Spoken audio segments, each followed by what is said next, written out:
Hello. Wow, look at that crowd. Well, welcome everyone. I'm Repetto, and this is Karen Decaux, and we're excited to be here today. But first and foremost, I wanted to say a big thank you to SMG and the Path to Purchase Institute. But without further ado, we'll kick off with some introductions and background. Over to you, Karen. Hi everyone. So I am Karen Decaux. They call me Kaz. You can call me Kaz. I head up the partnership management team at ASOS Media Group. So we're the retail arm of the ASOS retail business. And we run campaigns for hundreds of endemic and non-endemic brands. Anything from sponsored ads to display, CRM, big brand campaigns, big creative campaigns, influencers, we do it all. And prior to working at ASOS, I worked at Global Radio, The Guardian and Spotify, all in kind of similar retail sort of marketing media roles. So very excited to be here today talking with Al. Awesome, thanks for that introduction. And I'm Allison Repetto and also go by a shorter nickname Al. I have been at Rokt for over just about 7 years, and if you don't know who Rokt is, we're an e-commerce technology platform to support brands balance between endemic, non-endemic, and strategic partnerships to create a relevant and personalized shopping experience for their customers. So, needless to say, Kaz, you have a lot of experience with e-commerce, having worked and having this partnership for over 2.5 years. And we have a very mutual focus point in terms of always keeping the customer first, which leads us into our topic of discussion for today. So, has e-commerce lost its way, and is it no longer the shiny growth engine it used to be? Short answer is, we think not. But before handing over to Kaz to set the scene for what we're going to discuss, I wanted to share a couple of research points and data points that definitely stick to why we think e-commerce has not lost its way. So as you can see here on the slide above, this is kind of starting with the research side of things.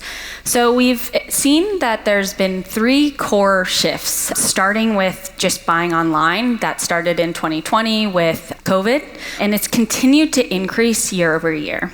The second shift we've seen is shopping more in non-traditional spaces, so think things like marketplaces.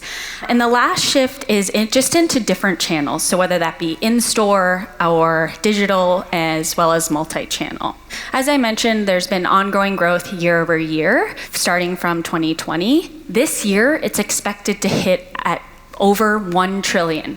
That's 9 zeros, which is exciting. So, Karen, what do you think? Has e-commerce lost its luster? Absolutely not. And I think when I come to talk about it, I'd like to split it into 2 categories. So obviously at ASOS, we've got our e-com business and we've got our retail media business. And from an e-com point of view, we definitely boomed during COVID. Everyone that couldn't go to the shops was shopping online. Everyone needed, they're like the hottest leisure wear. Millions were coming to ASOS to buy the coolest leisure wear to feature on their Teams calls. So yeah, we had a really good time. And then naturally, as everybody has, there were challenges post-COVID. And I think those challenges have only served to help us grow. They've really helped us to refine our focus as an e-com business, and we're actually launching a new ASOS brand campaign very, very imminently. And for me, it's exciting because we're going back to landing what we do best as an ASOS e-com business, and that's being the best at curating fashion and being the best for our customer. And it's very clear, we've got that clarity now, and I think that clarity of personalization, customer first, is helping us to grow in terms of our e-com.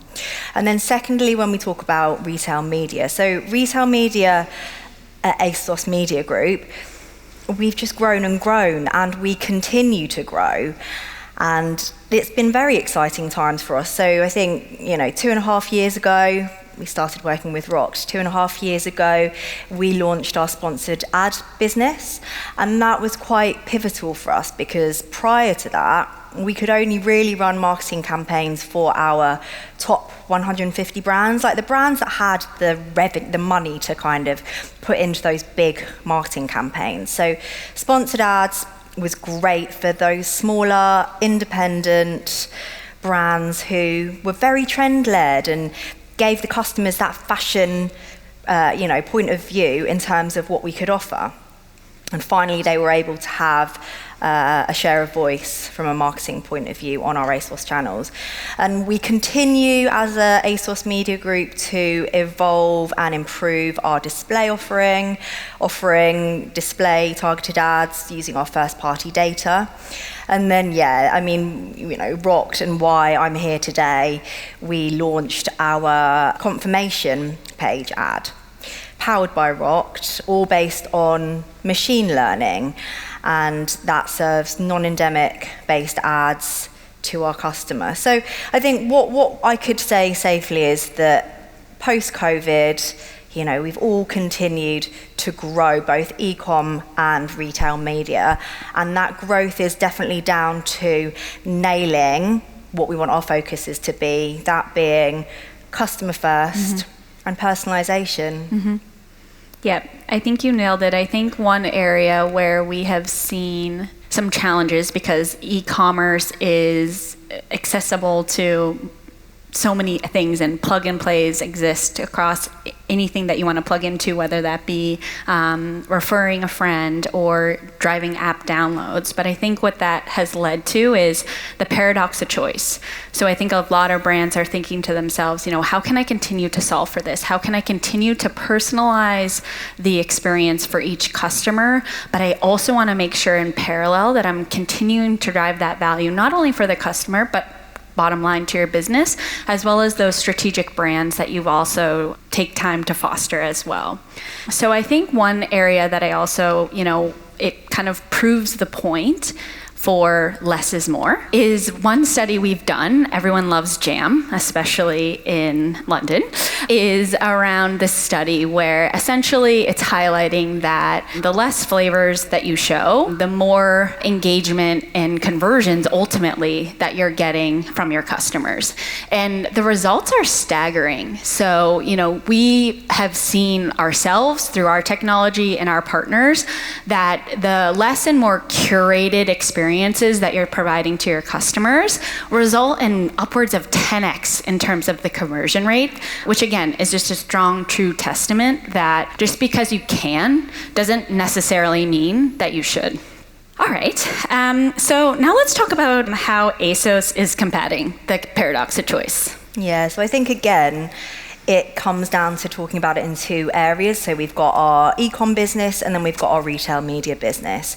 And in terms of the paradox of choice, it's definitely about curation and personalization in both fields. So firstly, e-com. So customers, when they load up their ASOS app, such a large part of that homepage in the app is personalized now. So whether it is based on your recent searches, your search history, the contents of your bag, customers are getting that curated experience, which for such a big retailer, because we have like 850 brands that we stock on site, having to curate and help that experience for the customer is really, really crucial.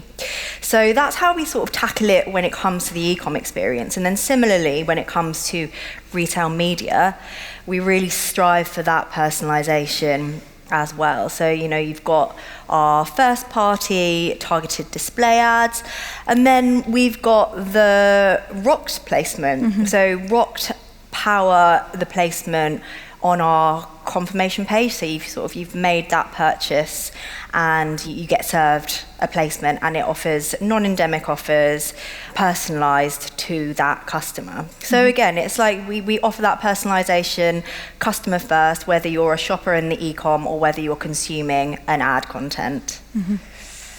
Amazing. And I think one area we want to hit on is that trusted intermediary piece. So I think it's always been the challenge and discussions that retailers, e-commerce folks are having of how do I balance driving these initiatives that I have to get over the line that way maybe be longer term LTV versus some of my shorter term initiatives from strategic partnerships.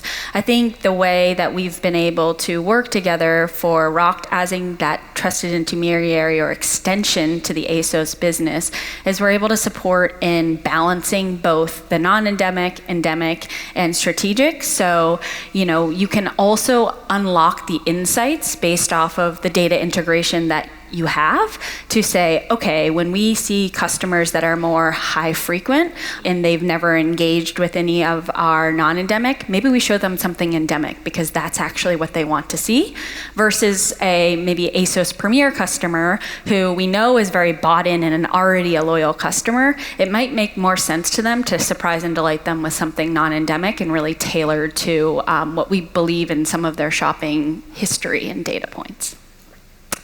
Maybe let's crack into a specific example. Are you able to share, Kaz, with the audience, what has been or still is a challenge ASOS has been faced with in terms of creating a relevant and personalized shopping experience? Yeah, I think in our quest for always being customer first and personalizing and giving the most relevant content to our customer, Rokt came up with a great solution for us. So what we have, or what you would have seen before on the ASOS confirmation page post-checkout, you would have seen a refer a friend message. So basically, when you've completed your shopping experience, you've paid, you get a message that says, do you want to refer a friend and get 20% off?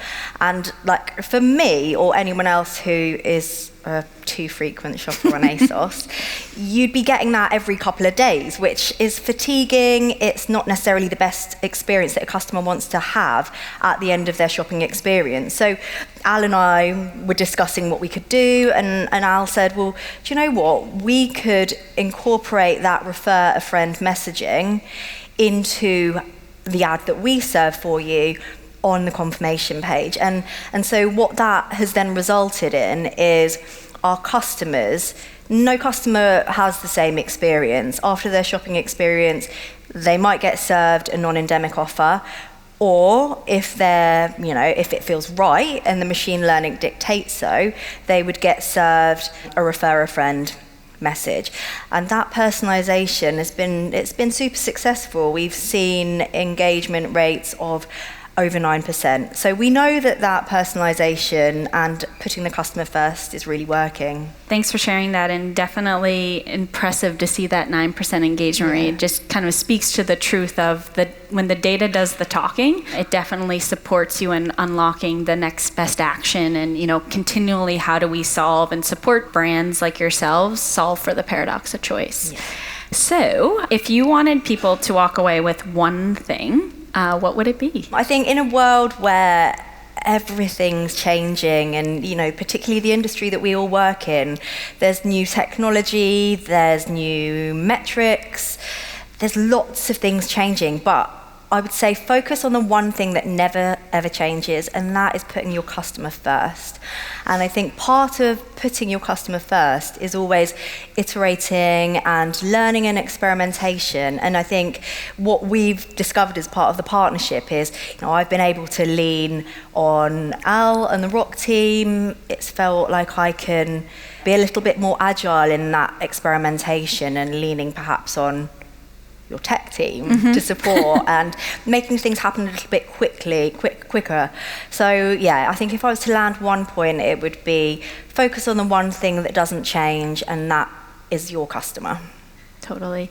Yeah, I agree. I think in addition to that is just the ongoing experimentation and quick ideation, because customer shopping behaviors are going to continually change, just how it has since 2020. So I think, continuing to experiment, unlocking those understandings of segmentation will just continue to support you in understanding your customer. So I think, we kind of solved it. We don't believe e-commerce has lost its way. In fact, I think it's probably just the beginning. So thanks again, everyone, for the great discussion, and thanks so much, Kaz, for being here today.